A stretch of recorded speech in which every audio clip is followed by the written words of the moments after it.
Chapter 5.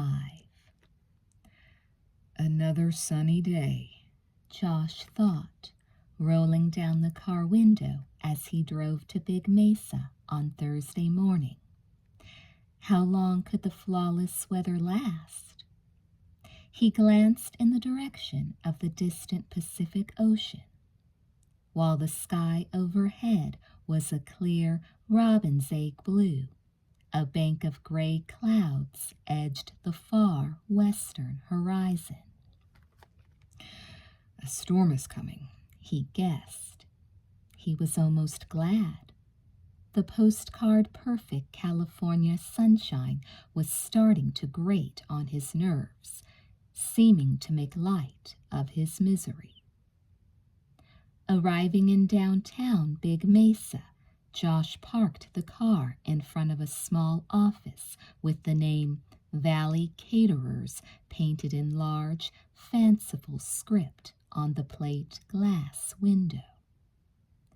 Before stepping out onto the sidewalk, he pulled a photograph from his jacket pocket. He stared down at the smudged, slightly crumpled image, his jaw tightening. He'd taken the picture himself just a few months ago when Margo first came to his family as an au pair. In the photo, Margo and her charge, Josh's little brother, Georgie, were standing in front of the family home in Ohio. Margo held Georgie's hand and smiled at the camera. How could she do it? Josh whispered to himself. He would never understand it, not as long as he lived. Can I help you? The young woman at the reception desk asked cheerfully as Josh entered the office. I hope so, said Josh. I'd like to talk to the person in charge of hiring. Ms. D'Angelo is the manager. Her desk is right around the corner. Come with me. They found Miss D'Angelo busily sorting through a stack of envelopes. She looked up with a smile as Josh approached her desk. Hello, are you interested in filling out a job application? She inquired. Oh, no. Josh held out the photo of Margo and Georgie. I was hoping... Can you tell me if you've ever seen the girl in this picture? By any chance, did you interview or hire her? Ms. D'Angelo pushed her glasses up on her nose and studied the photo. After a long moment, she shook her head. No, I don't think so, she said. I don't recognize her. Josh had been holding his breath, his whole body tense with expectation. Now he sighed with disappointment, his chin dropping onto his chest. Well, just a minute. Caroline? Miss D'Angelo called after the retreating receptionist. Let's ask her. Not everyone makes it back to my desk, after all. Caroline rejoined them, and Miss D'Angelo passed the picture to her. Has she been in here, do you recall? No, I don't think so. Then Caroline squinted, peering more closely at the picture. Wait, yes, she declared. Josh's heart leapt to his throat. Caroline nodded emphatically. The hair is different. She wears it pulled back, and she wears glasses now, too. But I would swear this is Margaret Wake, the girl we hired for the Fowler wedding. Remember? She asked the manager. Ms. D'Angelo's eyes brightened. That's right, she confirmed. Margaret. Now I recognize her. Yes, she came in and filled out an application, but at the time we didn't have any openings. She clucked her tongue sadly. We ended up calling her at the last minute, after that poor young woman was killed by the hit-and-run driver. My hunch was right, Josh thought, elated. Fowler. That's Leela, who's friends with the Wakefield sisters. Of course. Wakefield. Wake. What an appropriate name for Margo to choose. When she had lived with his family, Margo had called herself Michelle, and now she was Margaret.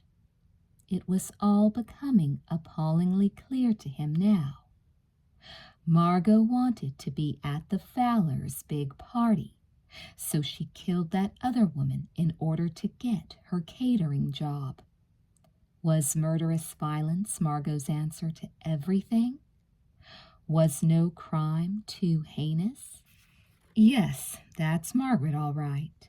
Miss D'Angelo returned the photograph to Josh. We were just about to mail her paycheck. Shuffling through the envelopes on her desk, she waved one at Josh.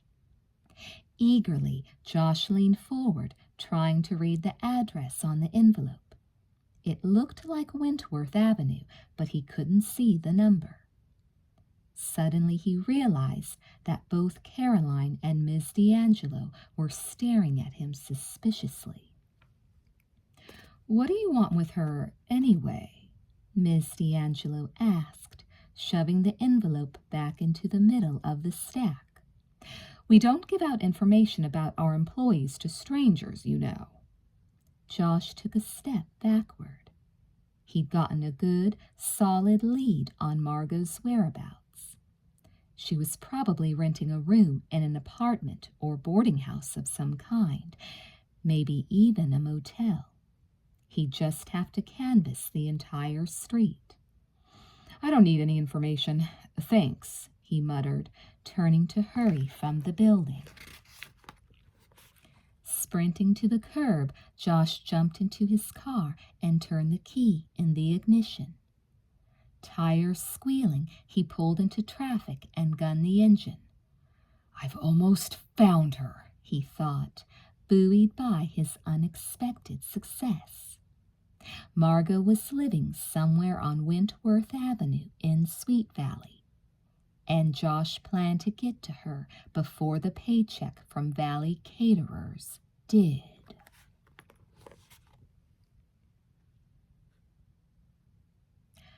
Margo tossed her bikini onto the bed of her room in the guest house and slipped into a silk bathrobe, belting it snugly around her waist. After baking herself in the sun by the pool for a couple of hours, she felt deliciously warm. Extending an arm, she stroked her golden skin, pretending it was Todd touching her. "How about dinner and a movie, Todd?" she said out loud, watching herself in the mirror as she spoke. She tilted her head and flashed her dimple.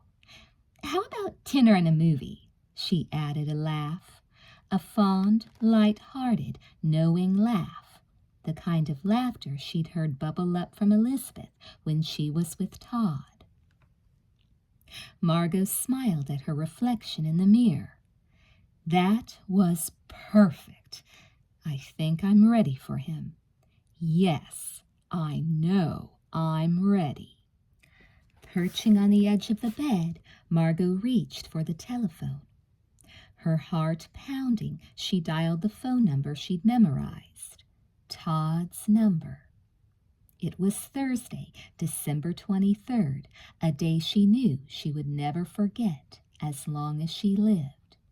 She was about to make her first date with her new boyfriend. Todd answered after 3 rings.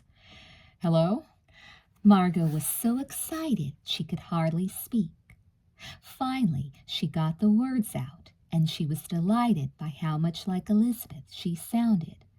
"Hi, Todd. It's me. What are you up to?" "Hi, Liz. Not a lot. How about you?" "Oh, I'm just hanging out," she replied. "What do you say we get together tonight? Dinner and a movie, maybe? There's an old black and white classic playing at the Plaza Theater. Dana says it's great." "But I thought you were going Christmas caroling with Enid tonight." Margo's lips curved in a sly smile. Todd was halfway right, of course. The real Elizabeth would be caroling with Enid that night. That was how the future Elizabeth, Margo, could make this daring move. Enid canceled on me, Margo lied. She's coming down with a cold. And she'll be coming down with more than a cold soon, if I have anything to do with it. So how about it? Sure, Todd responded enthusiastically. It sounds like fun. I'll pick you up around 6, okay? Margo hesitated. The timing was going to be tricky. Elizabeth would be getting ready to meet Enid at the same time Todd arrived to pick up Margo for their date. I'll wait outside for him, she decided. We'll just clear out of there fast. 6 is fine, Margo agreed. I'll see you then. And Todd, her voice trembled with emotion. I love you. I love you too, Liz, he said, his own voice husky. Margo hung up the phone and then hugged herself, an ear-to-ear grin on her face. No one had ever spoken to her in that tone of voice. No one had ever loved her. At last, she thought, delirious with happiness. At last, she was going to have the things that Elizabeth Wakefield and kids like her took for granted.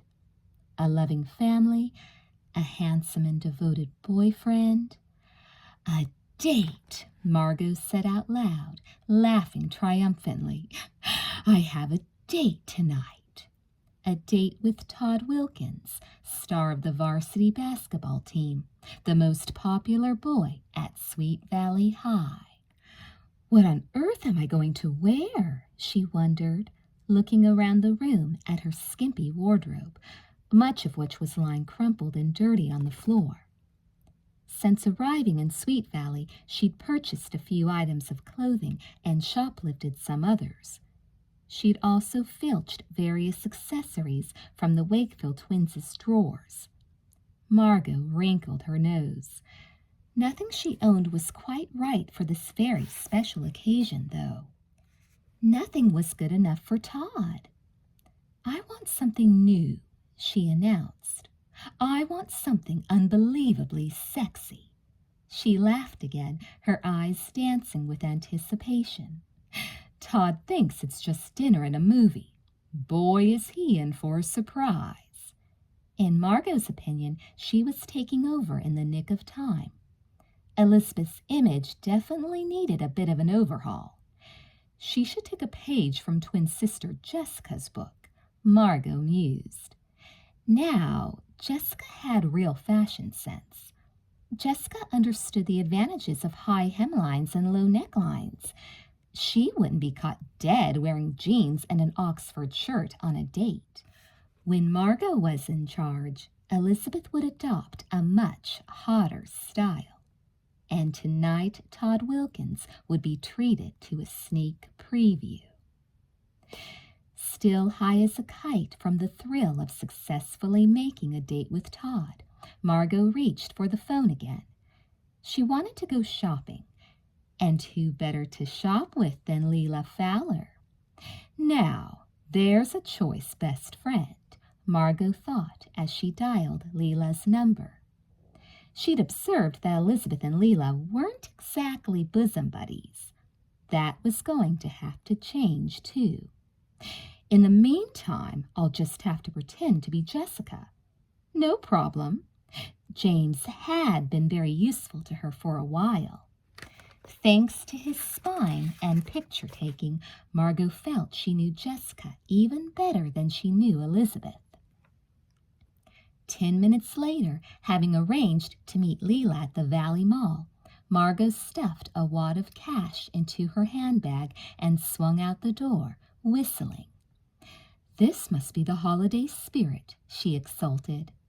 Shopping at the mall, going out on the town with her gorgeous boyfriend. It was almost as if she'd begun her new life already. What a fabulous Christmas present to herself.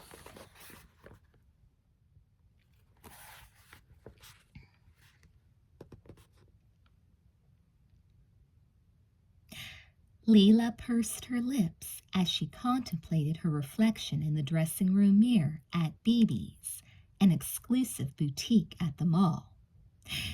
"Maybe I should lose the scarf," she said to Jessica. "Don't you think it's a little matronly?" Jessica fingered the boldly patterned silk scarf that was looped loosely around Leela's neck. "Actually, I like it," she commented. "It's dressy. It's elegant. And then, see? You wear the dress with the scarf to the opera or whatever, but afterward—" Jessica unknotted the scarf and whipped it off with a dramatic flourish. "Voila! Sexy, basic black for a night out in Paris." Leela pivoted, admiring the way the short black jersey dress hugged her curves. "You're right," she agreed. "It works. I'll take it." Running the scarf idly through her fingers, Jessica took a step back and gazed with pleasure at her friend. "You're really going to be the most beautiful girl in Paris, Lee." Leela grinned. "Well, that's a given, but it's nice of you to say so." "What a great way to spend Christmas," Jessica continued. "Jetting off to Paris with your parents." Leela turned her back so Jessica could unzip her. "It's a dream come true," she admitted. She reflected back on previous Christmases before her mother came back into her life, when it was just she and her dad. Fowler Crest was always beautifully decorated for the holidays, and the staff would cook up a mouth-watering Christmas feast. George Fowler would shower his daughter with extravagant gifts, the fanciest toys and dolls when she was a little girl, breathtaking jewelry when she grew older. Still, those holiday celebrations had seemed hollow, contrived. Dad's mind was always on business, not on me, Leela recalled, surprised that she no longer felt bitter. He'd be looking at his watch while I unwrapped my presents. The minute Christmas dinner was over, he'd disappear. Since Mom moved back from Europe, though, and they fell in love again and got married. "It's going to be different this year," Leela said out loud. "We're finally a family." She laughed wryly. "Believe it or not, Jess, that was all I ever wanted for Christmas, to be part of a family like yours. Is that corny or what?" Jessica's lips twisted in a funny, hard-to-read smile. "No, it's not corny at all." The two girls emerged from the dressing room, their arms laden with garments. "Now it's your turn," Leela declared generously after paying for her purchases. "Lighton and Brown's is having a holiday sale. Want to check out their junior stuff?" Jessica nodded. "Sure, whatever you want to do, Lee." Diving into the mob of holiday shoppers, Leela led the way to the big department store at the east end of the mall. "Are you looking for anything in particular?" she asked Jessica as they flipped through the racks. "Something to wear out tonight with James," Jessica replied. "Something funky." Leela eyed a bright red miniskirt with a short sailor-style jacket. "Cute. Too cute," she concluded, pushing it aside. "What do you think about this?" Jessica held up a bronze silk tank top. "Not your color," Leela said with an emphatic shake of her head. She narrowed her eyes, giving the tank top a closer look. "Actually, that's my color. Here, let me see that." Leela reached for the hanger, ready for a wrestling match. To her surprise, Jessica handed it right over. "I can't believe you're giving up so easily," Leela exclaimed. "Why not?" responded Jessica. "You were right. It will look better on you."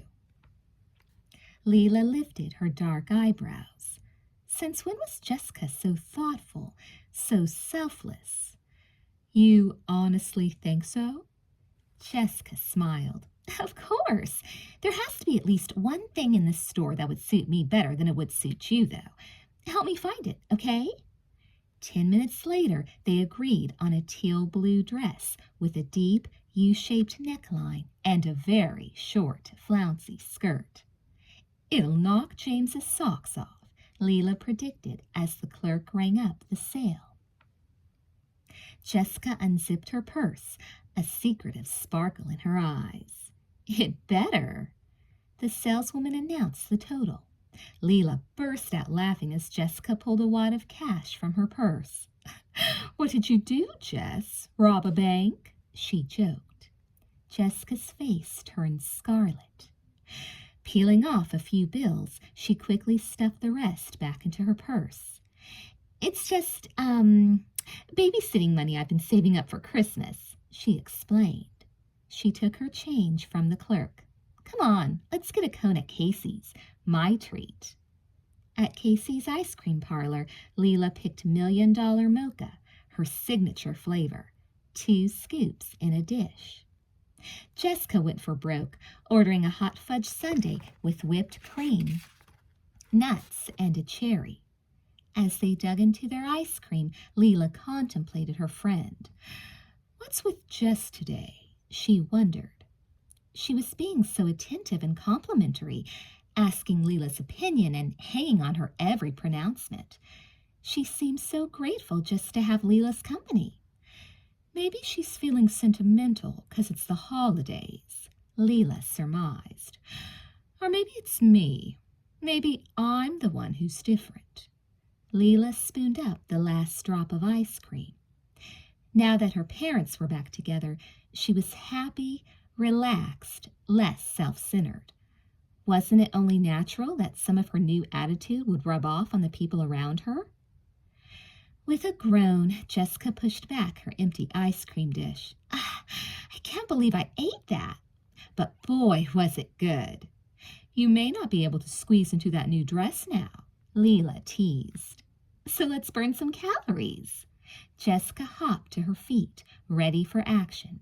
We still have to hit the whole west side of the mall.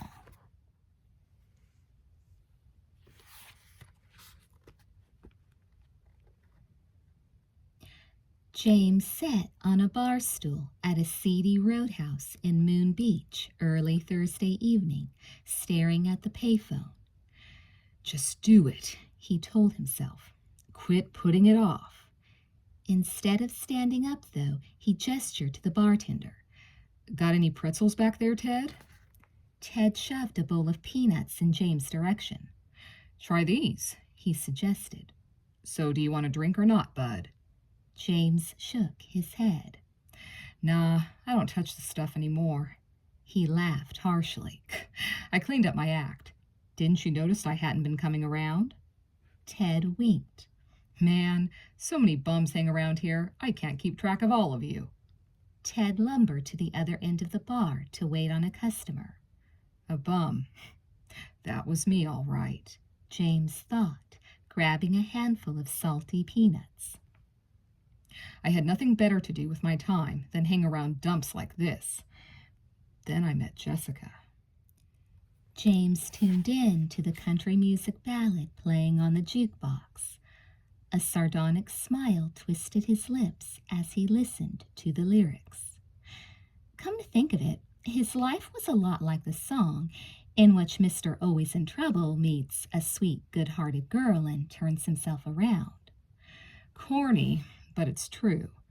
Being with Jessica changed me, James reflected. I started to think I could make something out of myself. I wanted to be a better person, for her sake. Yeah, that was the good part, meeting Jessica. The only problem was that he'd met Margo first. James dropped his head into his hands. He felt drunk, even though he wasn't. He felt like bursting into tears. I love you, Jessica Wakefield, he whispered. I never got a chance to tell you, but I really and truly do. He never got a chance. and now he never would. He did love her, and that was why he had to do what he was about to do. Shoving back his bar stool, James got to his feet and staggered over to the payphone. "Make it quick," he counseled himself. "Don't give yourself a chance to chicken out." He jammed a hand in the pocket of his jeans and came up with some change. Sticking a coin in the payphone, he punched in Jessica's number, more than half hoping she wouldn't be home. She answered the phone right away, though, as if she'd been waiting for his call, which she probably had. "James, is that you?" she asked. The sweet hopefulness in her voice made James feel sick. "Get it over with," he commanded himself. "Yeah, it's me. I just want to let you know we won't be getting together tonight. We won't be seeing each other again." He heard Jessica catch her breath on the other end of the line. What do you mean?" she stuttered, confused. "I mean, it's over. This is goodbye, Jessica." "But James, I don't understand." Jessica's voice grew shaky with tears. James bit his lip hard. "How can it be over? I thought you... What did I do wrong?" she whispered. "Nothing," he said gruffly. "It's nothing you did. Don't take it personally. It's just not there for me, okay?" Now Jessica was crying softly, and the sound almost broke James's heart. He pounded his left fist against the wall. "Hang up on her. Get it over with." But he couldn't bring himself to do it. With his right hand, he gripped the phone tighter. It was the last connection he would ever have with her. He couldn't break it yet. "Can't I just see you?" Jessica pleaded. "Can't we talk this over in person? Please, James, where are you? I'll come." A wave of longing washed over him. Maybe there was a way he could see her one more time, hold her one more time. "No," he cut in. He had to stick to his guns. He couldn't ever see Jessica again without risking her life and his own. He didn't have a choice. He had to cut off all contact with her and just pray Margo would leave them both alone. "Look, I said it's over," James repeated harshly as a tear slid down his unshaven jaw. "There's nothing to talk about. I never really cared about you. It was just a way to pass the time. Goodbye, Jessica." Knowing he was on the verge of breaking down altogether, James slammed down the receiver. Closing his eyes, he rested his forehead against the payphone, his last words echoing in his brain. "Goodbye, Jessica."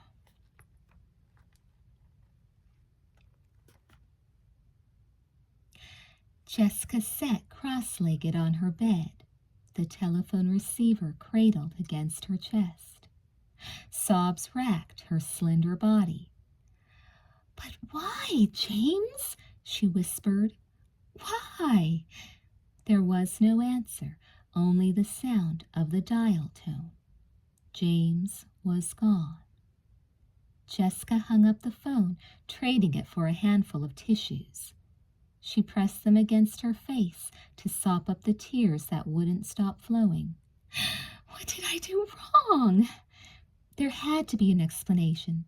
Something she said, something she did. But he said he never really cared. Why? Why didn't he love me? Why doesn't anybody love me? Loneliness settled over Jessica like a heavy, smothering blanket. It was almost more than she could bear. Last night, Elizabeth had made it clear she didn't want anything to do with Jessica. She was determined to go on hating her and blaming her, even though she still didn't know the worst. And tonight, James. It is me, Jessica thought, throwing herself down on the bed and burying her tear-stained face in the pillow. I'm horrible and unlovable. No one wants me. I don't belong here anymore. In this family, in this town, I might as well be. The thought was too terrible to contemplate. But it's true, Jessica concluded as she curled up in a tiny ball, wishing she could make herself disappear altogether. I should have died in the crash, not Sam. No one would have missed me. And then she wouldn't have had to live with the torture of knowing what she'd done to Elizabeth and Sam. She wouldn't have had to live with this loneliness. Chapter 6. So you didn't even tell me what you think of my new dress, Margo, in the guise of Elizabeth, said playfully to Todd. They were sitting at an outdoor table at the Box Tree Cafe in downtown Sweet Valley, drinking iced tea and sharing a plate of appetizers.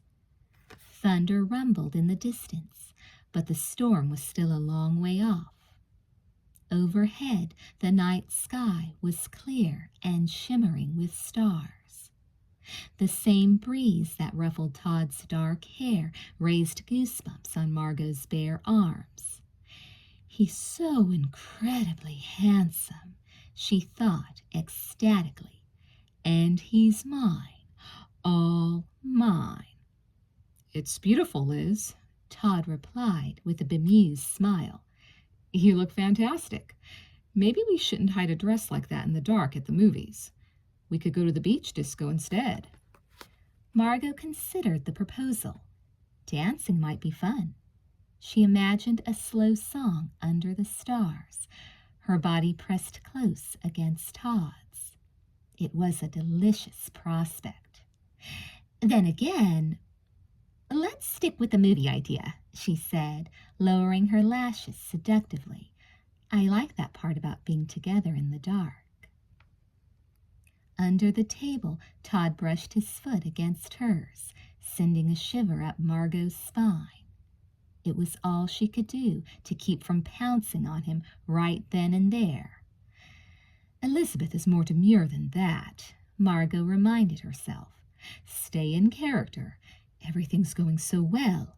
Don't blow it. It was hard to contain herself, though.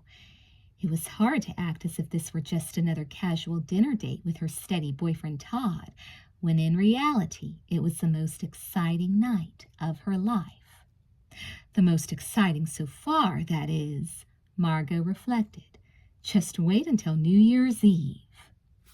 Their entrees arrived.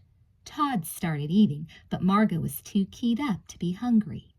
She poked at the pasta with her fork, chattering brightly about things she learned from reading Elizabeth's journal. By the way, did I ever tell you about the last Oracle staff meeting? She asked Todd, filling him in when he shook his head. Telling the story made Margo wonder how Elizabeth could stand working with that bossy Penny Ayala. You know, sometimes Penny really treats the rest of us like babies, she commented. We can't do anything without asking her permission first. Todd raised his eyebrows. Well, she's the editor-in-chief, right? That's just her job. I suppose so. Margo bit back a laugh as an idea struck her. If you ask me, Penny's been editor long enough. It's time someone else had a shot at the top.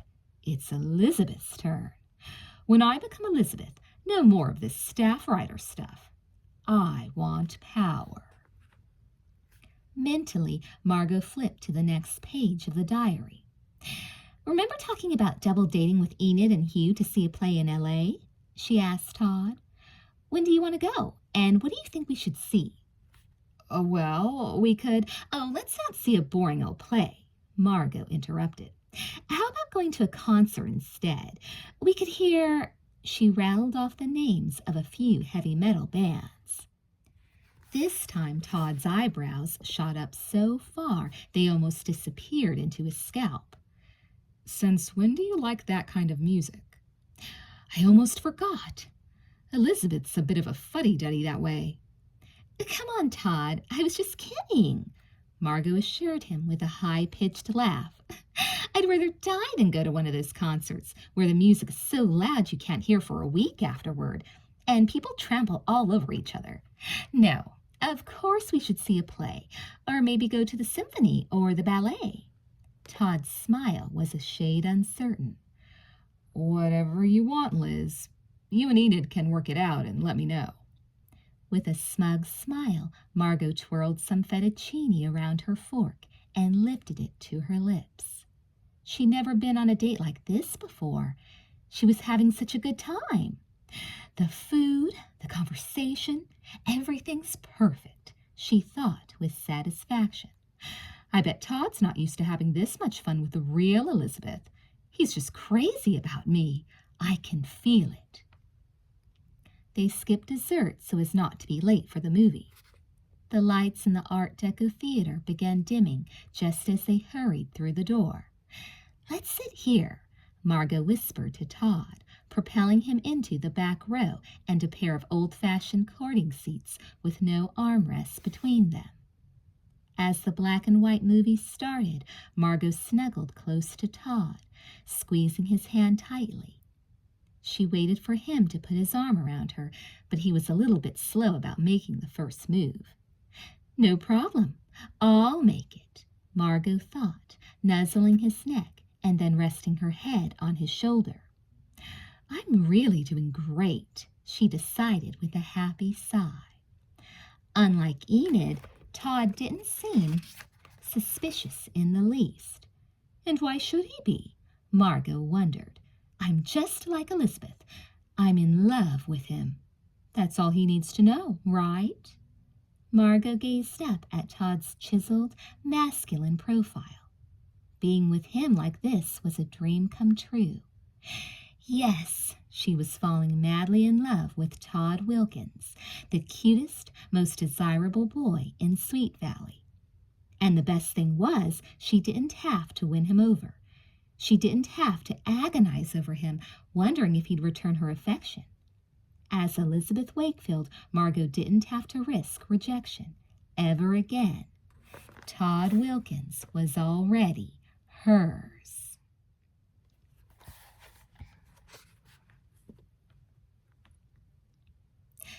Don't take me home yet, Elizabeth begged Todd as they climbed into the BMW after the movie. Let's go for a drive. Todd started the engine. Do you have any place specific in mind? She smiled at him, a meaningful look in her eyes. How about Miller's Point?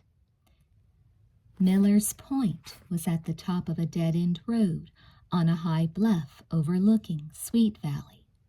It was a popular parking spot, and Todd and Elizabeth had ended many a date by driving up there for a few minutes or hours of quiet time alone. Ordinarily, Todd would have been very enthusiastic about Elizabeth's suggestion. Tonight, though, he glanced sharply at Elizabeth. She leaned toward him, pressing herself against his arm. Pretty please, she murmured. Well, sure. Todd steered the BMW out of the parking lot, heading north toward Miller's Point. That sounds nice. Elizabeth chuckled low in her throat. It'll be more than nice, she promised, placing a hand just above his knee and massaging the muscles in his thigh. For some unaccountable reason, Todd found himself recoiling from his girlfriend's touch. She's really not herself tonight, Todd thought, shifting uneasily in his seat. First, she'd showed up in a short, flirty dress that looked like something Jessica would wear. Not Liz's style at all, especially for a casual night at the movies. Then the nonstop chatter over dinner.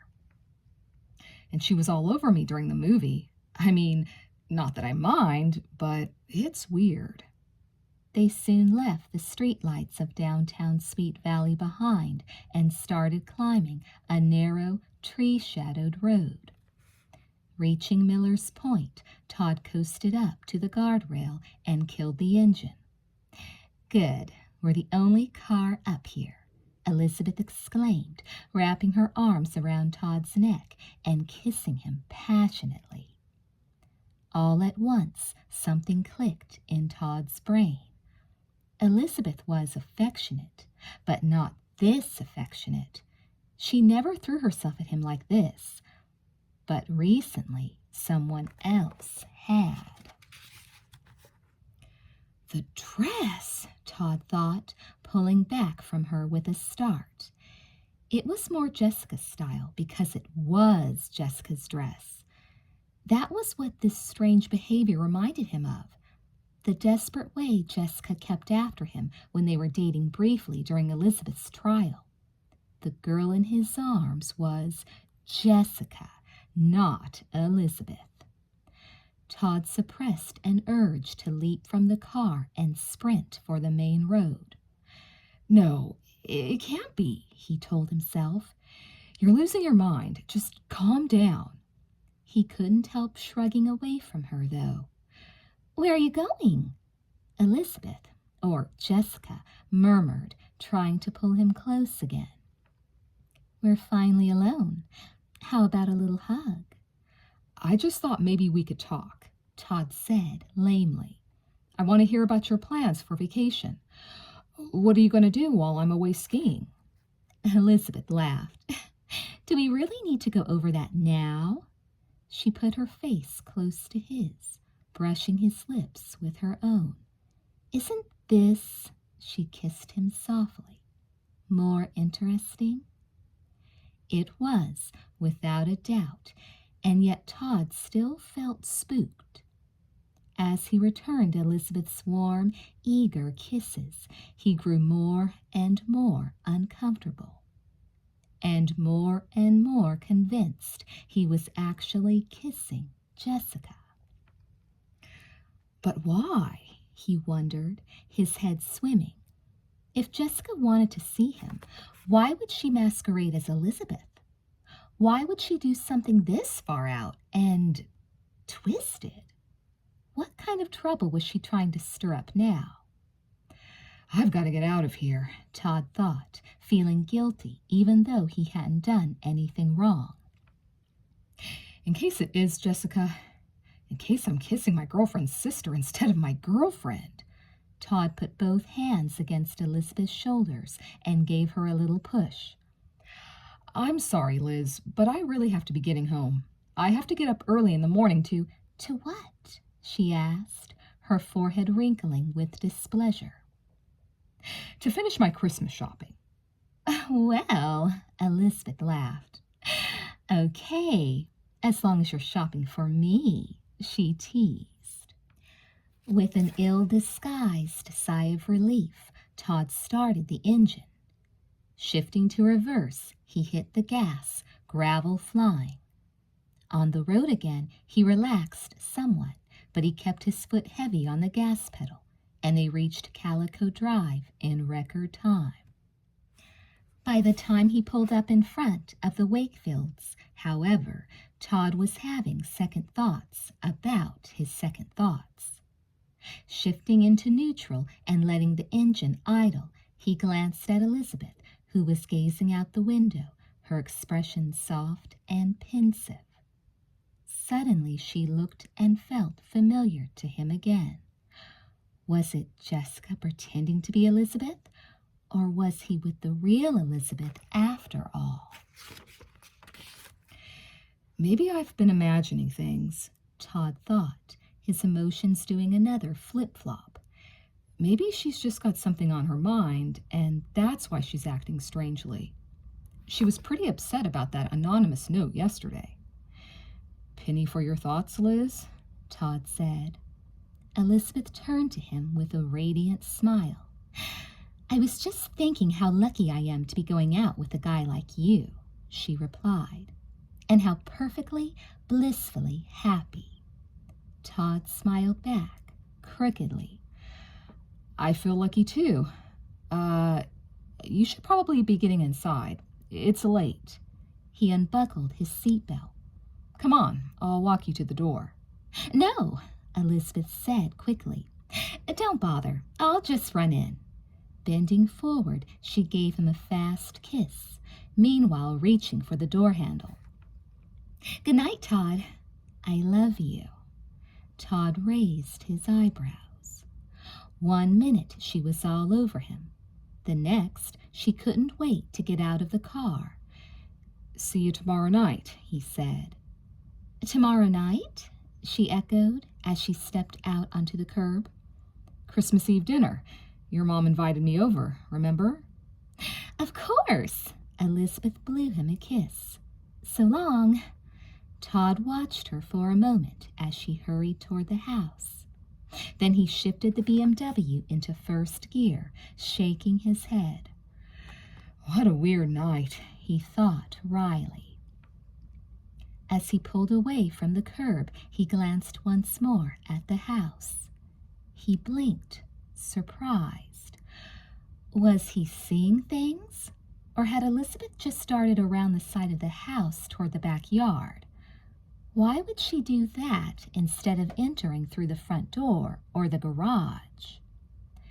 But now the yard was empty, bathed in peaceful moonlight. Todd shook his head again.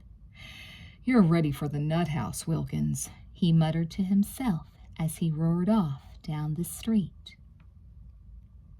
At the end of Elizabeth Street, he turned right, heading for his own home on Country Club Drive. Already the evening with Elizabeth, or Jessica, was starting to take on the fuzzy unreality of a dream. What should I say to Liz next time I see her? Todd wondered, scratching his head. Or should I even say anything at all?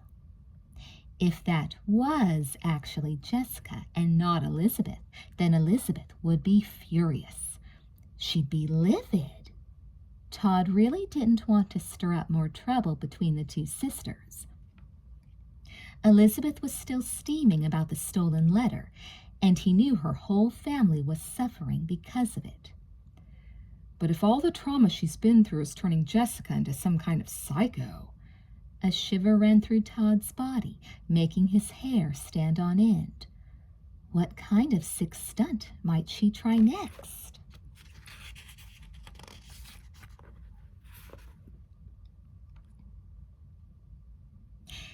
Good night, Mom. Night, Dad, Elizabeth called to her parents. She smiled as she padded down the hall to her bedroom. She was so hoarse from caroling, she barely recognized her own voice. I should call Todd and pretend to be a secret admirer, she thought mischievously, and make him guess my identity. It was kind of late for a phone call, though. She always liked to hear Todd's voice before she went to sleep, but she didn't want to wake up his parents. Stepping into the bathroom to wash her face and brush her teeth, Elizabeth listened for sounds from her sister's bedroom. All was quiet. Jessica must have gone to bed early. I wonder what's going on with her and James, Elizabeth mused as she patted her face dry with a towel. I thought they had a date, but Mom and Dad said she didn't leave her room all night. Back in her bedroom, Elizabeth flicked off the light and pulled back the covers. She was about to climb into bed when she heard an engine being revved on the street outside. That's funny. Elizabeth didn't know much about cars, but she was pretty sure she recognized that particular rumble. It sounded just like Todd's car. Elizabeth went to the window and pushed back the curtain, staring out into the night. As she peered up the street, she glimpsed a car speeding away. In the blink of an eye, it left the pool of light cast by a street lamp and faded into the shadows. Still, Elizabeth could have sworn it was a black BMW. She let the curtain fall, shaking her head. It couldn't have been Todd, she told herself. It just didn't make any sense. What would he be doing cruising down her street at this hour? Elizabeth got into bed and pulled the covers up to her chin. How silly, to miss Todd so much that she imagined hearing his car on her street. She closed her eyes, and the melodies of Christmas carols started chasing through her sleepy brain. It really had been a fun evening, going from door to door in Enid's neighborhood, singing carols and being plied at each house with plates of Christmas cookies or mugs of steaming hot chocolate. Deck the halls, wreck the halls. Elizabeth's eyes flew open, her cheerful mood dissolving. She had to get that song out of her head before she fell asleep, or nightmares would be sure to follow. Chapter 7. I probably don't need to take so much stuff, Leela said to Jessica on Friday morning. I mean, we're only going for a couple of days after all. But Paris is Paris. I can't risk not having the right outfit for every occasion. She sat on the largest of her 3 overstuffed suitcases, trying to squish it down enough so it could be zipped. Help me here, would you, Jess? Obediently, Jessica knelt next to the suitcase. Leela bore down on it with all her weight, and Jessica yanked the zipper. Got it, Jessica grunted. Thanks. Leela stood up and placed her hands on her hips, surveying her luggage with satisfaction. That just leaves my cosmetics case. I'm almost ready. She beamed at Jessica, expecting to see her friend beaming right back at her. Instead, Jessica sat down cross-legged on Leela's bed, her chin on her fist and a hangdog look on her face. Something's bugging her, Leela speculated. Ordinarily, Jessica would be very interested in the process of sorting through clothing and accessories with an eye toward what would go over on the sidewalks of Paris. This morning, though, she seemed thoroughly down in the dumps, a complete turnaround from her bubbly mood the previous afternoon when they went shopping. What's the problem? Leela asked, trying to kid Jessica out of her gloom. Didn't James like your new dress? To her surprise, Jessica burst into tears. Jessica, what's the matter? Leela exclaimed, scurrying to her friend's side. We broke up, Jessica sobbed into her hands. Last night, he called and told me he didn't want to see me again. Leela put an arm around Jessica's shoulders. Just like that? Over the phone? She asked incredulously. Jessica nodded, wiping her eyes on her shirt sleeve. Can you believe it? Leela shook her head, her eyes flashing with indignation. What a heartless, cowardly jerk. What did he say? What was his reason? He didn't even have a reason, Jessica wailed. He just had enough of me, that's all. He never really cared about me. He was just looking for something to do. Leela handed her a tissue. Why didn't you tell me sooner? Jessica blew her nose loudly. It's too depressing. I haven't even told my family about it. I didn't want to ruin your trip to Paris. Jessica started bawling again. Leela enfolded her in a big hug. Oh, Jess, I hate to leave you like this. With Amy going away, too, to that sportscasters convention with her mom. And she can't exactly lean on Elizabeth's shoulder, Leela thought. But you'll be okay, she said with soothing certainty. He was just a dumb guy. There are lots more out there who are nicer and cuter and smarter. Don't let it get you down. You're right. Jessica pushed Leela away. Tossing back her hair, she attempted a brave smile. I feel better already, just from spilling my guts. I'll be fine, really. So don't worry about me, okay? Leela gave Jessica's shoulder a supportive squeeze. Okay. Hopping to her feet, she crossed to the bathroom and began throwing makeup and toiletries into her cosmetics case. Just promise you won't return that cute new dress, all right? She called back over her shoulder. Save it for your first date with Mr. Right, whoever he turns out to be. Jessica blew her nose again, her voice muffled by the tissue. What cute new dress? The teal blue one from... Shoot, where's my mousse? Leela grabbed a handful of cotton balls from a glass jar on the vanity and tossed them in the case. Maybe I should drop the dress subject, she reflected. It'll just remind her of James. Never mind, she hollered. She returned to the bedroom, lugging the cosmetics case. Voila, je suis... She snapped her fingers. What's the word for ready? Jessica rolled her eyes. If Miss Dalton could hear you now. I'm sure my French will improve 1,000% while I'm away, Leela predicted. I'll be teacher's pet. Just you wait. Leela! A voice called from the hallway. The bedroom door opened and Grace Fowler peeked in. Honey, the car is here to take us to the airport. Anytime you're ready, I'll send someone up for your bags. Leela gestured at her luggage. I'm all set. Mrs. Fowler smiled. Good. We'll see you in a few days, Jessica. Merry Christmas. Jessica smiled feebly. Merry Christmas, Mrs. Fowler.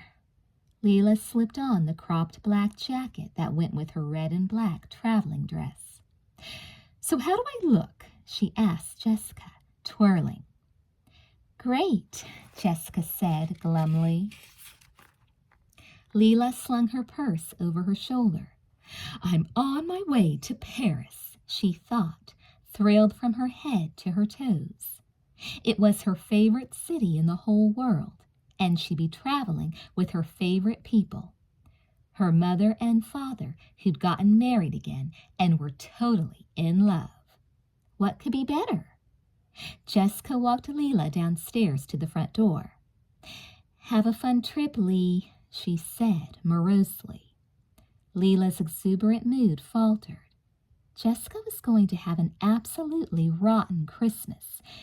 It just wasn't fair. I'll be thinking about you, Leela promised. The two girls hugged goodbye.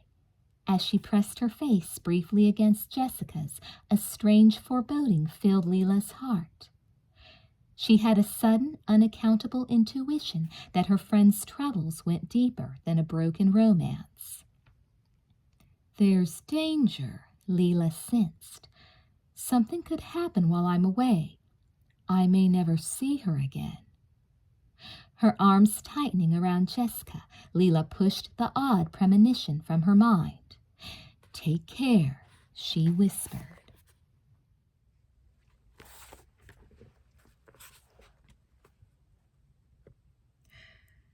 I really enjoy the sunset service on Christmas Eve, Mr. Wakefield declared as he struck a match to light the candles on the dining room table. The carols, the readings. He started singing cheerfully. Deck the halls with boughs of holly. Elizabeth almost dropped the salad bowl she was carrying.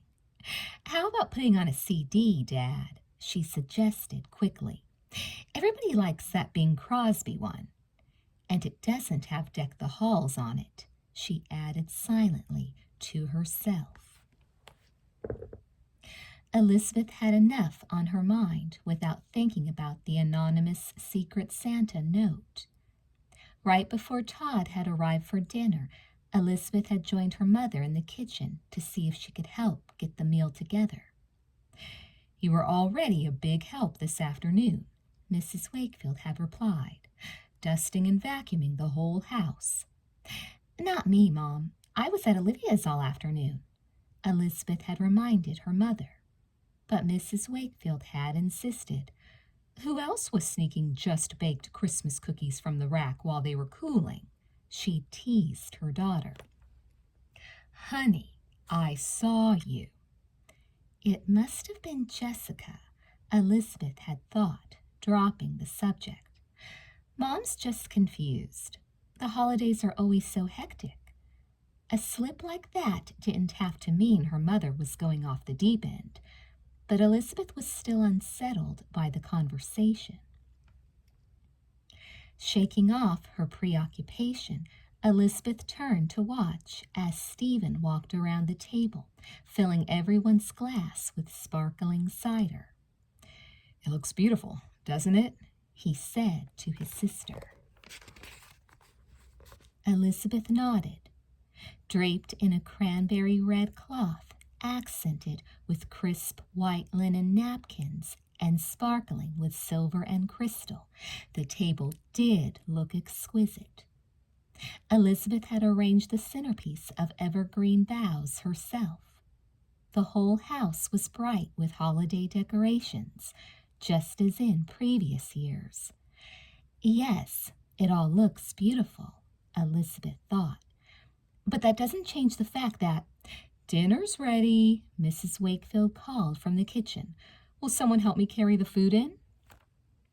Elizabeth, Todd, Jessica, and Stephen all crowded into the kitchen.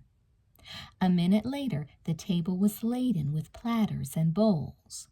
"Wow, this looks delicious, Mrs. Wakefield," Todd said as he took a seat across from Elizabeth and next to Jessica.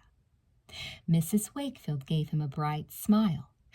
"I like to go all out on occasions like this," she explained. "It's really special for us all to be together on Christmas Eve."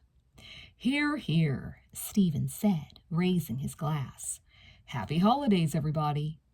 Elizabeth thought she saw Jessica flinch, and she had a hard time smiling herself. "Happy holidays," she echoed, lifting her glass. Jessica's lips also formed the words, but no sound came out. There was an awkward pause. Well, Mr. Wakefield said, with forced cheerfulness, "let's dig in." A silence fell over the table as everyone began eating. Outside, there was a sudden crash of thunder. Elizabeth jumped, dropping her fork with a clatter. I guess that storm that's been threatening is finally here," she said lamely. "Yep, we're going to have a Southern California version of a white Christmas," Todd quipped with false heartiness. "A wet Christmas." Lightning flickered. Elizabeth braced herself for another thunderous boom. Meanwhile, Stephen struggled to keep the conversation flowing. "This is the best lamb I've ever tasted, Mom," he raved. "Is it a new recipe?" "No, it's the same old way I always fix it." "I guess I just appreciate your great cooking more now that I'm trying to cook for myself up at school," Stephen explained.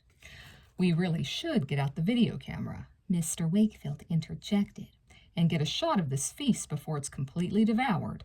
Son?" Obediently, Stephen trotted off to find the camcorder. Returning, he aimed it at his family and Todd.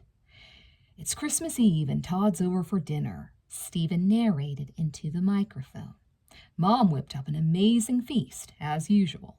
He zoomed in on the leg of lamb. "Okay, everybody, smile for Santa." Elizabeth stretched her mouth in a fake smile. Jessica did the same, with even less success. Even Todd looked distinctly uncomfortable, Elizabeth observed. What a terrific moment for the Wakefield family, she thought ironically, waving the camera away as Stephen pointed it in her direction. "I'm sure glad we caught it on film." Stephen turned the camera on Mrs. Wakefield. "Here's the provider of our bountiful feast, my mom, Alice Wakefield. Happy Christmas Eve, Mom."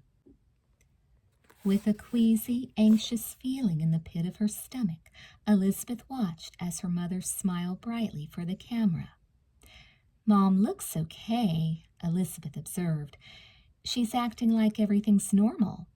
So where did that bizarre stuff about cleaning the house and stealing cookies come from?" Another burst of thunder shattered the night. Elizabeth's fingers inadvertently tightened on the dinner roll she was buttering, crushing it. Well, if Mom's a little out of it tonight, she's not the only one, Elizabeth thought. For some reason, she was so jittery she could barely hold her fork. Stephen was still gamely trying to keep the conversation alive. "So, guys," he said, putting the camera aside and addressing his sisters and Todd, "what did everybody do last night to celebrate the start of vacation?" "Enid and I went," Elizabeth began. "Liz and I went," Todd said simultaneously. They both bit off their sentences and stared across the table at one another in surprise. "What were you about to say?" Elizabeth asked, puzzled. "I went caroling with Enid last night." Todd shot a glance at Jessica, who continued to eat her dinner in a methodical fashion, seeming oblivious to what was going on around her. "I was just going to say we were talking about seeing that movie at the plaza," Todd mumbled, "if you hadn't already made plans with Enid." Elizabeth wrinkled her forehead. "What movie at the plaza? What are you talking about?" Todd shrugged, darting another look at Jessica, who lifted a forkful of salad to her mouth, her expression a total blank. "I meant to say, I guess I was just thinking about seeing the movie," he answered lamely. "I was going to mention it to you, but I must have forgotten." Elizabeth shook her head. She had absolutely no idea what Todd was talking about. "He's getting as bad as Mom," she thought, "thinking he talked to me about something when I know for a fact he never did." Todd dug into his meal, clearly hoping someone else would pick up the slack in the conversation. Elizabeth gazed thoughtfully at her boyfriend's averted face.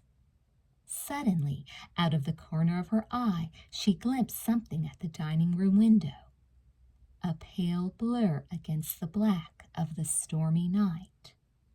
She turned her head quickly, but it was gone. A shiver sped up Elizabeth's spine. Was she imagining things? Or had there been a face looking in at them through the rain-streaked panes of the picture window just an instant before?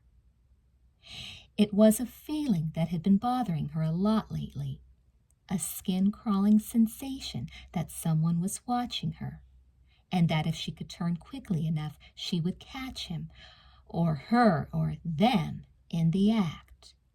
"I can't stand it any longer." Abruptly, Elizabeth jumped to her feet.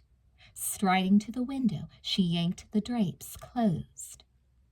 Back at the table, Stephen had turned to Jessica. "What about you, Jess? Did you do anything fun last night?" "No," Jessica said flatly. "I didn't do anything. I didn't go anywhere." Todd twisted in his chair to stare at Jessica. Elizabeth, meanwhile, stared at Todd. Why does he keep looking at her? She wondered. Where is all this tension coming from? Suddenly, Elizabeth found herself wondering. She and Todd were back together.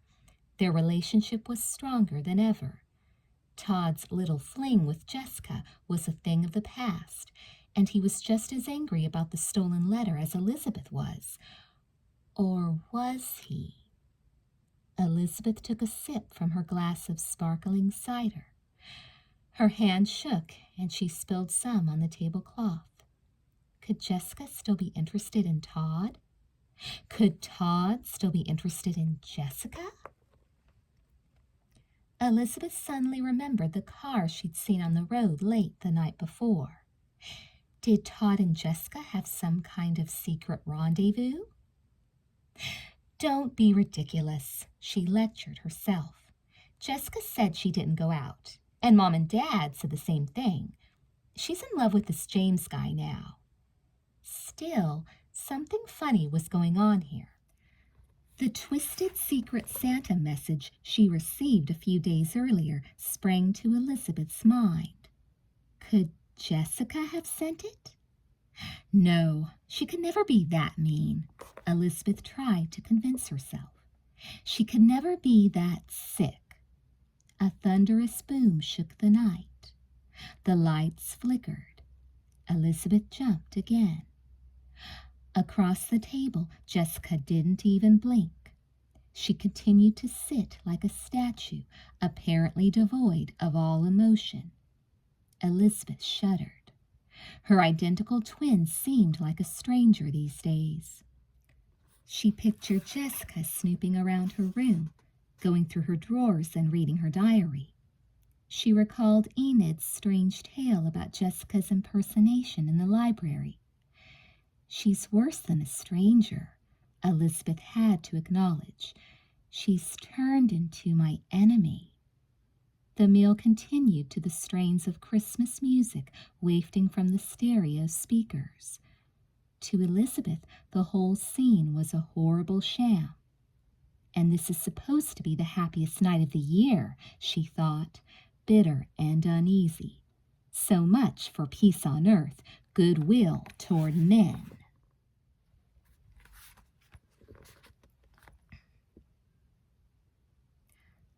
A thunderstorm raged outside, but the house was quiet. Not a creature is stirring, Jessica mused ironically as she roamed around the empty rooms. Everyone else is snug in their beds, so how come I can't sleep? She wandered into the shadowy living room and flicked the switch on the wall. The Christmas tree lights blinked on, twinkling magically in the darkness. Jessica curled up in an armchair and gazed at the tree, her mind traveling back to memories of previous Christmas Eves. A sad, wistful smile softened Jessica's face as she remembered how, when she and her sister were little girls, they would sit by the window in their PJs, waiting for Santa, imagining they heard sleigh bells. Jessica's eyes flickered to the window and her body tensed, listening. Had she just heard something outside? A scratching against the window pane? Crossing over to the living room window, Jessica peered out into the stormy night. It was just a tree branch scraping against the glass, she decided. She shuddered, however, as if feeling a cold draft. Hurrying into the hallway, she checked the front door, making sure it was bolted. Then she darted into the kitchen. Good, the sliding glass door to the patio was also latched. On her way back to the stairs, Jessica tried the basement door, which was usually kept locked. To her surprise, it opened right up. She pressed the button to lock it, but it just popped up again. The lock's broken, she realized with dismay. I'd better remember to tell Dad to fix it. At that moment, a bolt of lightning illuminated the pitch-black hallway. Shivering, Jessica hurried toward the stairs, eager to retreat to the security of the second floor, where her family all lay sleeping. Suddenly, she wanted comfort. She wanted to tiptoe into Elizabeth's room the way she used to before the jungle prom. I can't go through Christmas feeling this way, Jessica thought as she mounted the staircase. Bottling up all my emotions and walking around like a robot. I'm on the verge of a total meltdown. If she could only talk to Elizabeth about how much she was hurting, about what had happened with James, about the feelings of uselessness and doom that weighed her down. What did that anonymous card say again? It summed everything up perfectly. Happy horror days. In her bedroom, Jessica changed into her sleepwear, but she hesitated before climbing into bed. Maybe, in the spirit of Christmas, Elizabeth would be willing to give her another chance. I'll try again, Jessica resolved, noiselessly pulling open the bathroom door. I'll confess my horrible secret, and Liz will forgive me, and then we'll wait up for Santa together like in the old days. Spurred by hope, Jessica tiptoed through the bathroom and eased open Elizabeth's door. The room was dark, but Jessica saw that, like herself, Elizabeth was restless and still awake. She sat on the edge of her bed by the window, watching the storm. Silent on her bare feet, Jessica approached the bed. Before Jessica could speak, Elizabeth turned her head as if somehow sensing her sister's presence. Obviously startled by the vision of Jessica's ghostly figure, Elizabeth shrieked at the top of her lungs. "What are you doing? Sneaking around my room like some kind of axe murderer?" Elizabeth demanded, pressing a hand against her heart. Elizabeth's screech had started Jessica's own heart pounding madly. She lost her train of thought completely. Not that it mattered. Clearly, Elizabeth wasn't in any mood for sisterly confidence. "I thought, with the storm, you might be scared and want some company," Jessica began lamely. Elizabeth flung out her arm, pointing to the door. "You thought wrong," she snapped. "Please just leave me alone, okay?" Ducking her head, Jessica shuffled back into her own bedroom. Outside, there was a crash of thunder. It sounded to Jessica like some evil spirit laughing at her failure to break through the wall that separated her from her sister.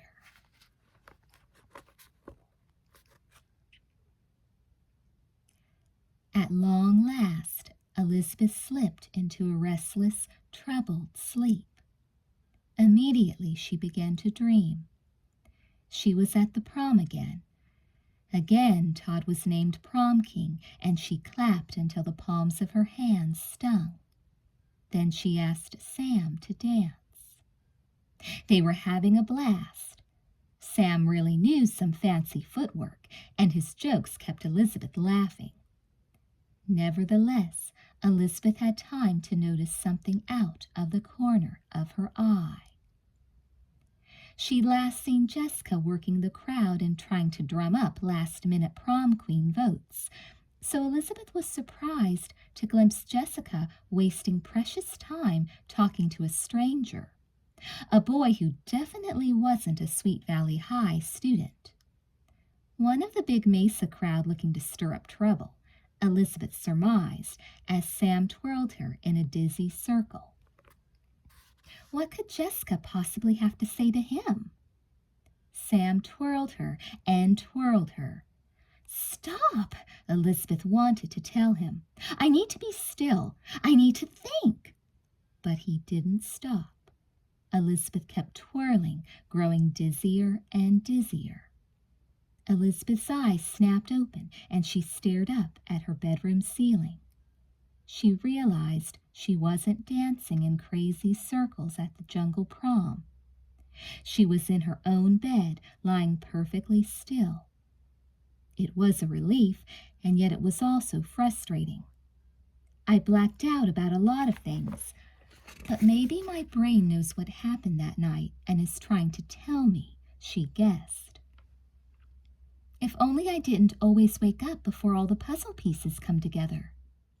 She rolled over onto her side, punching her pillow. Through the window, she could see tree branches tossing wildly in the wind. Enormous raindrops splattered against the glass. Instead of being blanketed by the usual cozy warmth of Christmas Eve, Elizabeth felt as if she were alone in a tiny boat tossing on a stormy sea. She lay awake for hours until the first light of a gray, sunless dawn chased the ominous shadows from her room. Chapter 8.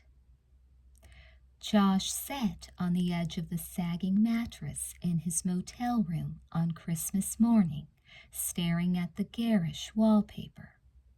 The patterns seemed to swim before his eyes. For a moment, he almost felt as if he were going to faint. I need to eat something, he thought, glancing at the jar of peanut butter and loaf of bread on the dresser. He didn't get up and make a sandwich, though. His money was running out, so he was skipping meals as often as he could manage. The food had to last him for a couple of days. Because I'm here for the duration, Josh reminded himself. He wasn't leaving Sweet Valley, California until Margo was behind bars.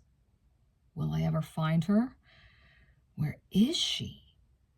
In the 48 hours since he'd spoken with the women at Valley Caterers, Josh's confidence level had plummeted.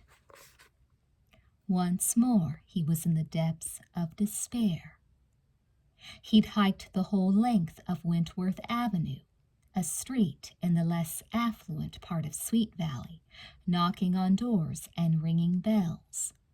No one was sheltering Margo or had even seen anybody who fit her description in either of her two guises, as a dark-haired girl with glasses or a Wakefield twin look-alike.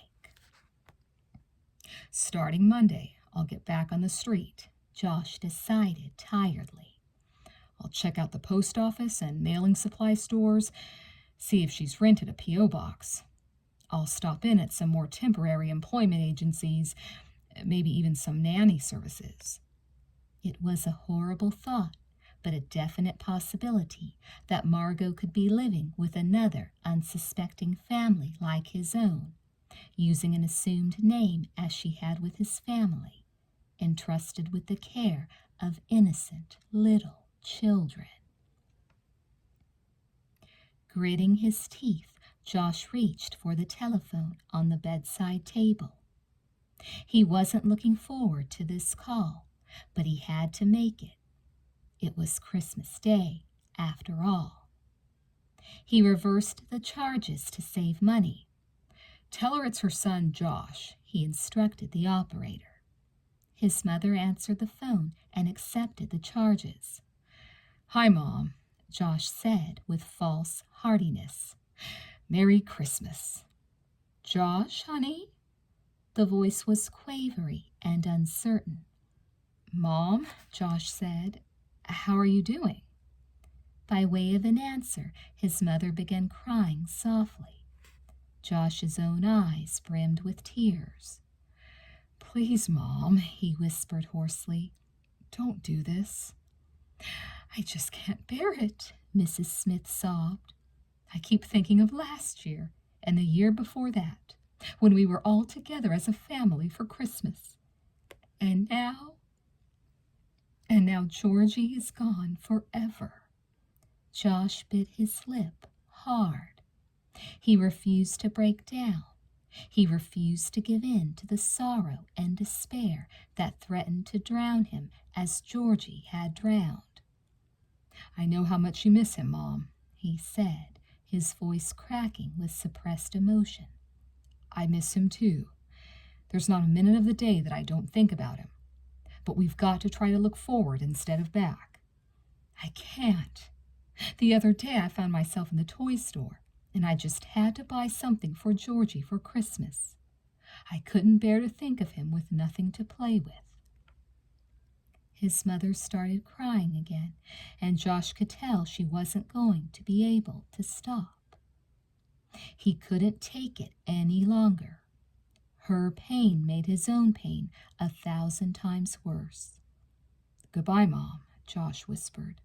I love you. I'll stay in touch. He hung up the phone and dropped his head in his hands, missing his little brother so badly he ached. Oh, Georgie, Josh thought, choking back a sob. Why did you have to die?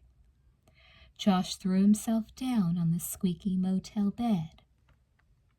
For a long while he just lay there, staring at the ceiling but seeing nothing. All he could feel was the unbearable pain of losing Georgie. Then slowly his eyes focused again. Swinging his legs over the side of the bed, he rose and crossed to the dresser to make a peanut butter sandwich. I won't give up, he vowed, tearing hungrily into the sandwich with his teeth. I have a reason to go on living, to go on fighting, to go on searching. A red-hot fire burned in Josh's weary eyes. His shoulders straightened. Georgie was his reason. Margo was his reason. He couldn't bring his little brother back, but he could get the girl who killed him. And he would.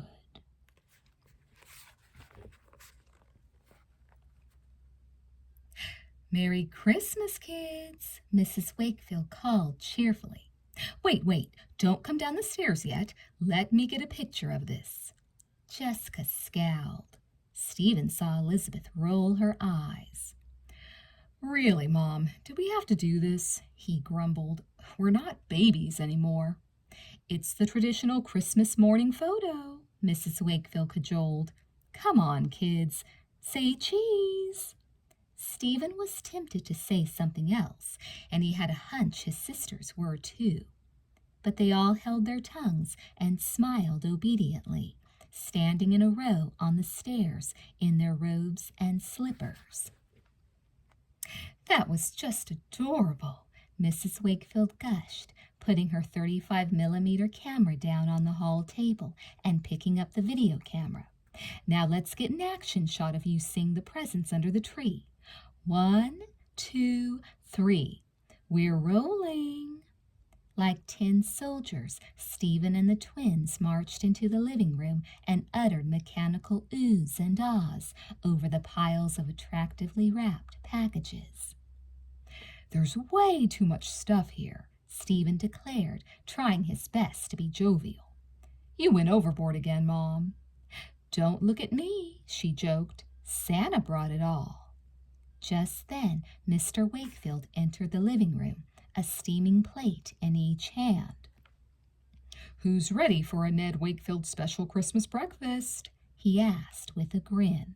Scrambled eggs, sausage links, cinnamon rolls, and hot chocolates on the way. Come and get it. Stephen accepted a plate and sat down on the couch to eat.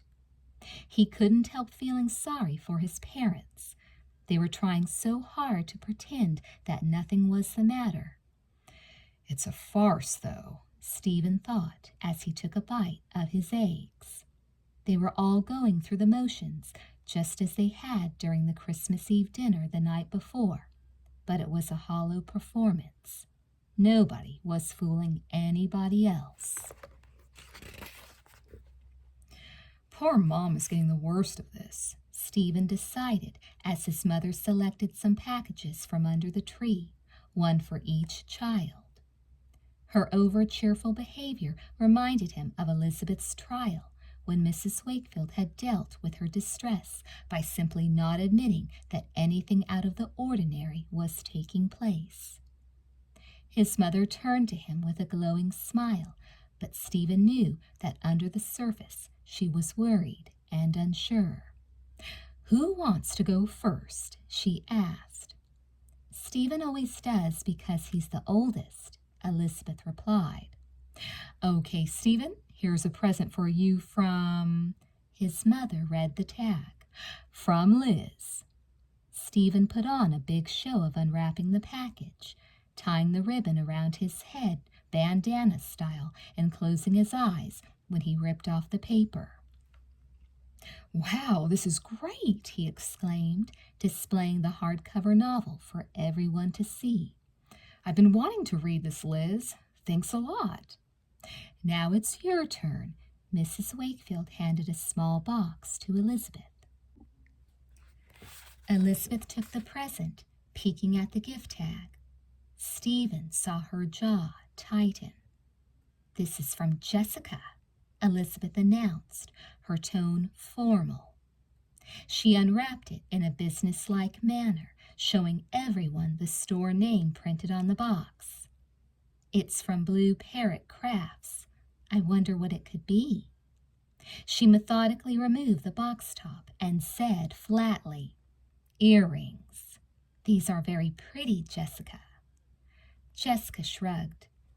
When I saw them, I thought of you right away, she said, her voice equally expressionless. Stephen clapped his hands together. Okay, Jess, you're up. What have you got?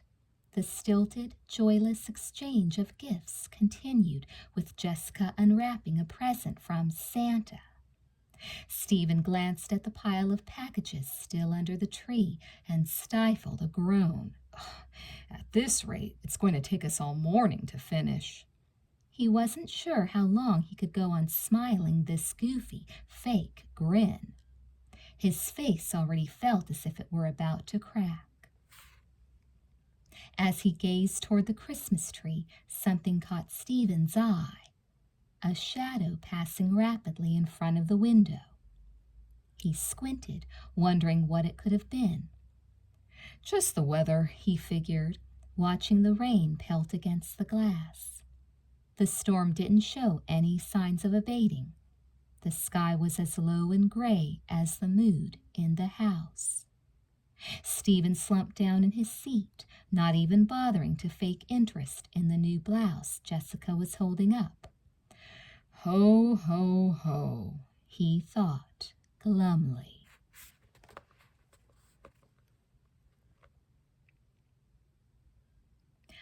Margo stood in the shrubbery, peering through the Wakefields' living room window.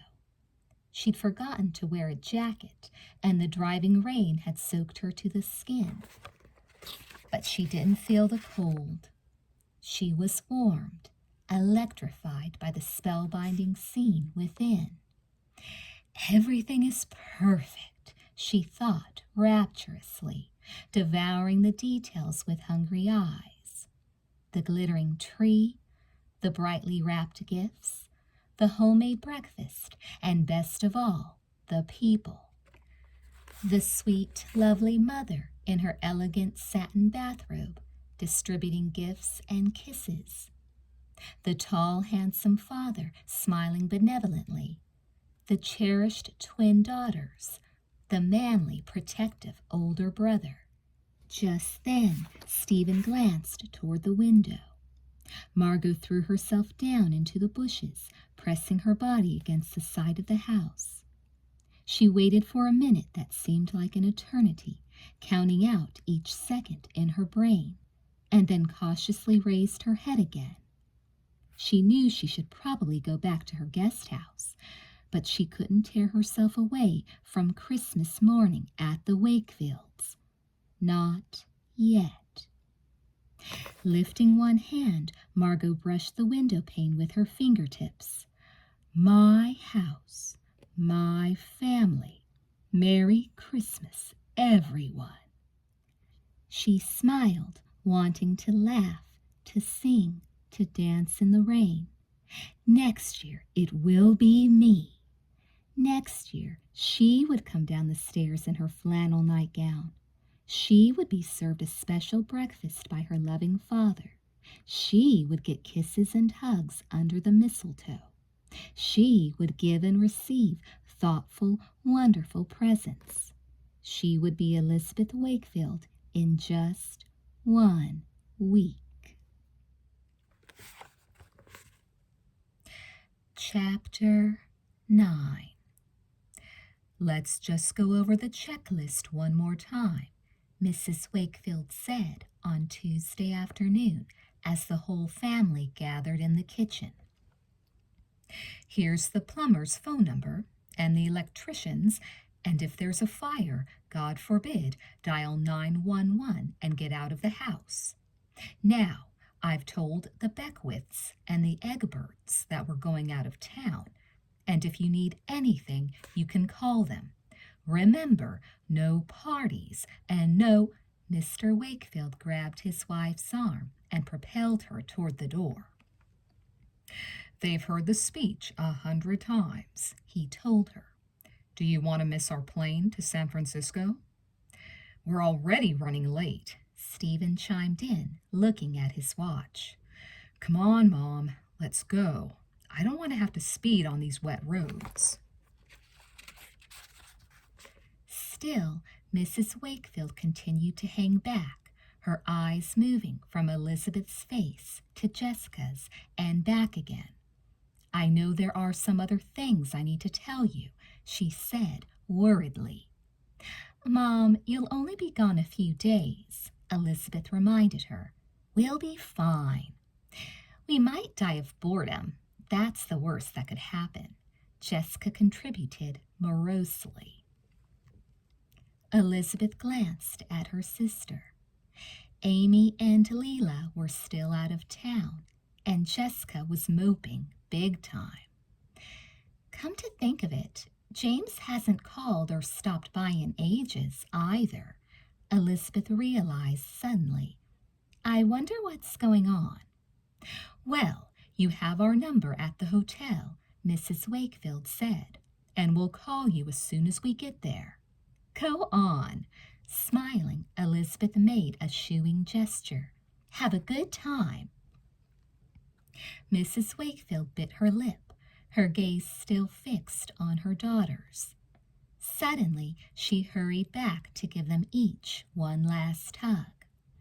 "I'll miss you," Mrs. Wakefield murmured to Elizabeth.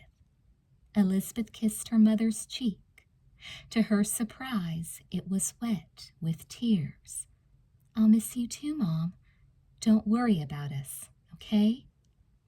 Wiping her eyes, Mrs. Wakefield ducked through the door, followed by Mr. Wakefield and Stephen with the luggage. Elizabeth waved after them. "So long. Good luck, Dad." The door slammed. Elizabeth turned and saw that Jessica had already disappeared. She sighed, suddenly overwhelmed by loneliness. Jessica wasn't the only one who'd been moping lately. "Thank goodness Todd comes back today," Elizabeth thought. He promised to stop by her house first thing, and she couldn't wait. So far, this Christmas vacation was living up, or rather down, to all her gloomy expectations.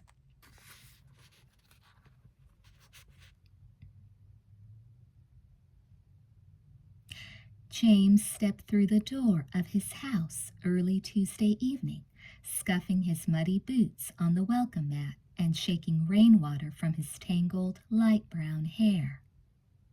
Another storm was coming through the area, and it had just started to drizzle. He briefly considered grabbing a bite to eat and heading back out to a bar somewhere, then nixed the idea. It was a good night for sticking close to home. The wind was howling and the roads were slick. "I'll order a pizza," he decided. "See what's on cable." He crossed to the bedroom, shrugging out of his leather jacket and stripping off his t-shirt. As he searched through his drawers for a clean shirt, he noticed a piece of folded paper lying on top of the bureau. He froze, his heart thumping painfully. It was a note. Another note. James stared at the piece of paper for a long moment, feelings of fear and anger surging inside him. Without even reading it, he knew that the note would be unsigned, but he also knew beyond a shadow of a doubt who'd written it. It was the third note Margo had left for him since their last fateful meeting at Kelly's almost a week ago. The third note accusing him of double-dealing, even though he'd broken up with Jessica and was steering clear of her the way Margo had commanded him to. The third note informing him that Margo was watching him, that Margo was just waiting for him to slip up, that Margo was going to get him. A shudder of revulsion ran through James's body as he thought of Margo in his room, invading his house so freely. "She's insane," he thought, amazed by how bold she was, and how evil.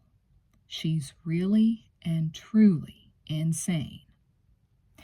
Grabbing the note, James crumpled it without reading it and hurled it into the wastebasket.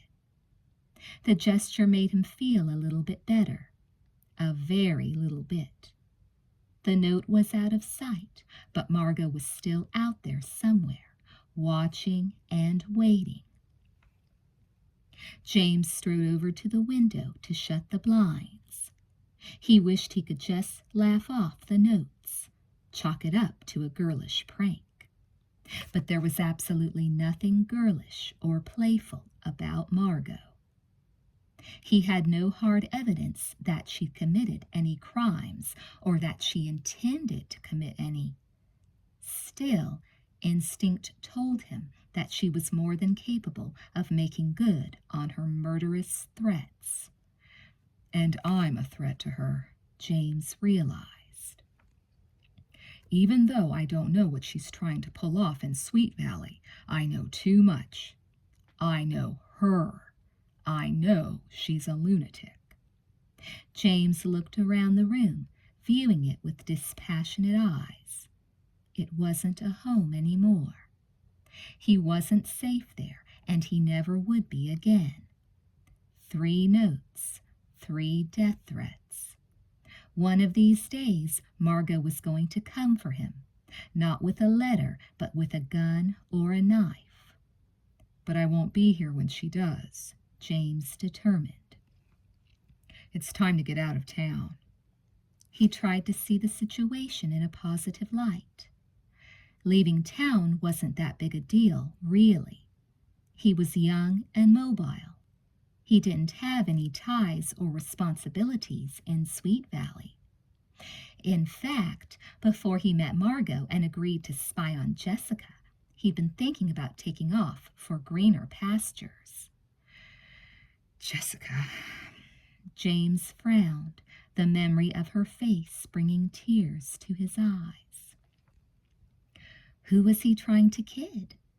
He did have ties and responsibilities in Sweet Valley, and he couldn't leave town without facing up to them.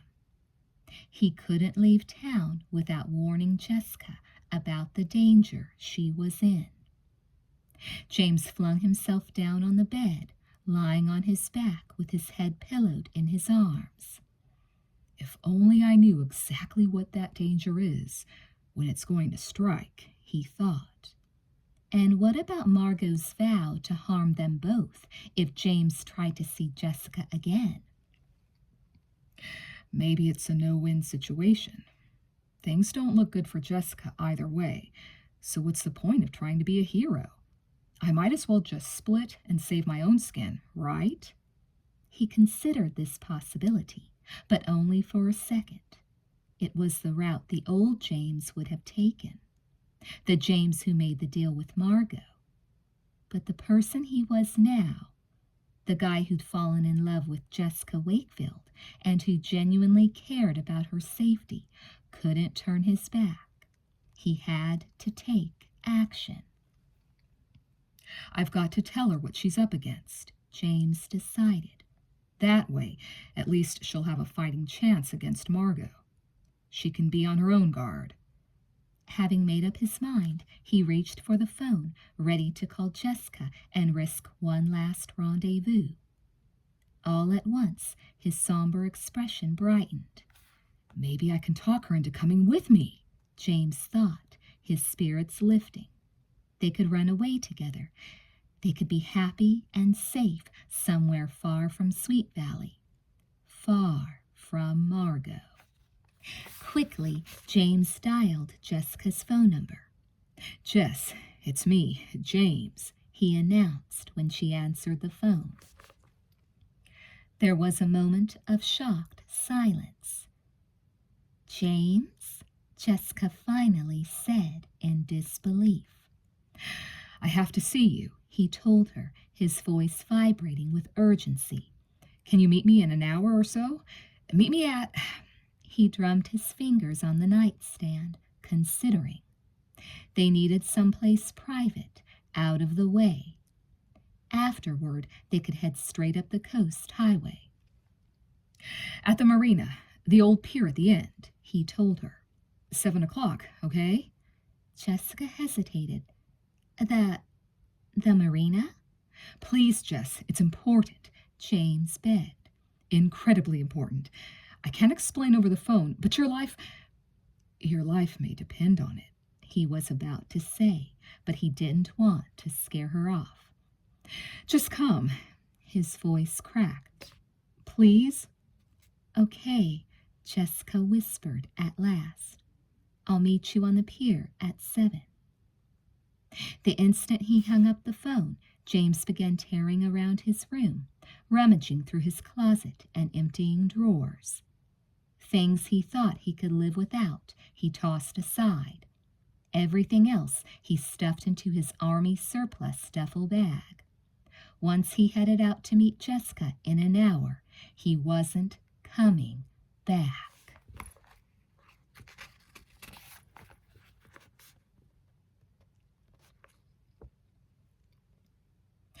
Jessica replaced the telephone receiver and put her shaking hands up to her face. Her cheeks were red and hot. She had a hunch her pulse was off the charts. James finally called me. She'd just about given up hope that she'd ever hear from him again.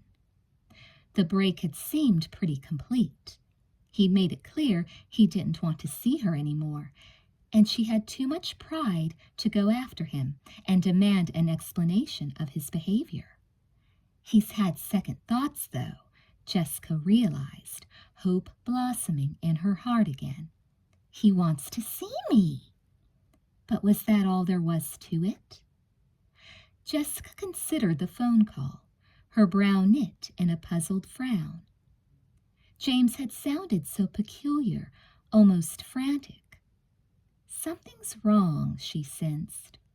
Something's going on that he didn't want to talk about over the phone. Jessica folded her arms, suddenly feeling chilly in her thin t-shirt. James's request that she meet him at the marina was mysterious, but also incredibly thrilling. I'll be with him in an hour, she thought. She still didn't understand what she'd done wrong. Now she could find out and make it up to him. This was their chance to start over. Outside, there was a loud crack of thunder. Jessica jumped. As she stood in her bedroom listening to the sound of raindrops splattering against the windows, she started to wish she'd invited James over. She didn't exactly relish the idea of venturing out on a messy night like this. She had no choice, though. For all she knew, James was in some kind of trouble. He needed her. She had to go to him. A little bad weather couldn't keep her away. I wish someone else were home, Jessica thought. But she was alone in the house. Elizabeth was at Todd's, and Stephen had taken their parents to the airport in the Jeep. Lightning flashed, and there was another thunderous boom. In the distance, Jessica heard a crash as if a tree had fallen. Her bedroom light flickered and went out, leaving her in darkness. A power line must have been knocked down, Jessica realized, distressed. Her heart racing, she fumbled her way blindly toward her bedroom door. Ever since Jungle Prom Night and Sam's death, she'd hated the dark. Her hand fell on the coolness of the doorknob. Mom keeps a flashlight and some candles in the kitchen. Jessica remembered as she launched into the hallway, feeling her way cautiously through the pitch-black nothingness before her.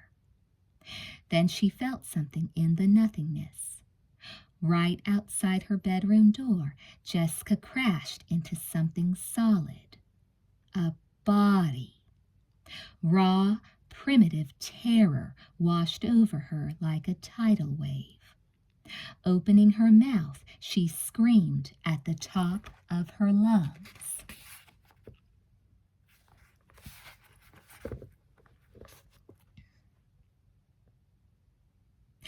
At that instant, the lights blinked back on. "Oh, Liz, it's you!" Jessica gasped. She clutched her sister's arms, laughing hysterically. "Sorry for yelling right in your face, but you scared me half to death. For a second there, I thought you were some kind of... Where did you come from anyway? I thought you were over at Todd's." Margo smiled to herself as she gave Jessica a quick, reassuring hug. Not too long or too warm. She was supposed to be Elizabeth, and Elizabeth was still mad at Jessica, after all. "I just got back," she answered. "Where are you off to in such a hurry?" "I was going to hunt up a flashlight, but now..." Jessica put a hand to her gold necklace, toying with it distractedly. "I'm going out in an hour or so." Margo shrugged carelessly, the way she imagined Elizabeth would at a moment like this. "Well, see you." "See you," Jessica echoed as she stepped back into her bedroom. Margo returned to Elizabeth's room, a smug, cruel smile creasing her face, and looked at the telephone she'd held pressed to her ear just a few minutes before as she'd eavesdropped on Jessica's conversation with James. "I knew he'd call her. I knew he'd betray me as soon as he got the chance." Margo's fingers curled into angry fists. "He won't get away with it, though," she vowed silently. "I'll make him pay." In the meantime, she knew she should bolt down to the basement and get out of the house. Elizabeth could return from Todd's at any moment. But something she'd just seen Jessica do, an unconscious, perfectly natural gesture, had put an idea into Margo's head. Hurrying to Elizabeth's dresser, Margo opened the jewelry box that rested on top. Would it be in there, or was Elizabeth wearing it? She rummaged through the jewelry and then let out a cry of triumph. She'd found it. Margo seized the object of her search, holding it up against the light so she could admire it. A gold lavalier necklace exactly like the one Jessica was wearing. "Now it's mine," Margo thought, smiling at herself in the mirror as she fastened it around her neck. She shivered with delight. With the cool gold against her skin, she could almost feel it. She was becoming more like Elizabeth Wakefield with every passing minute.